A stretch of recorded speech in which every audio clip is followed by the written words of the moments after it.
On November 22nd, 1963, President Kennedy visited Dallas, and that was the worst mistake he ever made. Well, during that assassination, a lot of controversy has popped up, especially about the Grassy Knoll. Now, the Grassy Knoll, we believe that there was a second shooter up there because, well, there were 5 shots heard. There were 3 shots from Lee Harvey Oswald and 2 from the Grassy Knoll, including puffs of smoke. Now, Mary Mormon, she took a Polaroid right at the moment that Kennedy was hit in the head. Now, when she took that photo, she didn't know what she had just taken. All she knew was the president had been shot and everything happened. Here you'll see Mary Mormon's signature, and if you look, that is the moment that Kennedy was hit in the head, and that's a very rough photo. The stuff in the air, that's part of Kennedy, but clearly in the background, you can see that is the Grassy Knoll. Now, Jim Mars, with a guy named Jack White, took that photo and he enlarged the photo from the Grassy Knoll.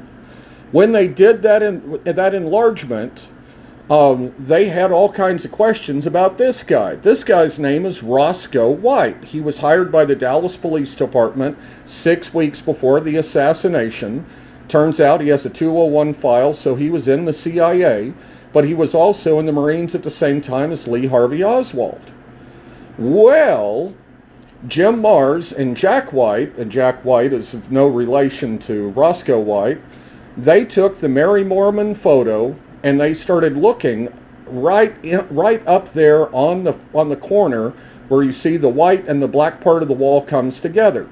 When they did their enlargement, what they came up with was more than interesting.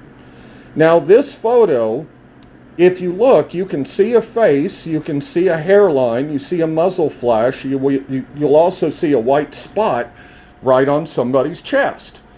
Now, the thing about that is, if I did any kind of enhancements, you'll begin to realize that you're looking at the face, you're looking at a badge, and then on the shoulder, there's part of the image that you can see a semicircular patch, just like the Dallas Police Department's shoulder patch.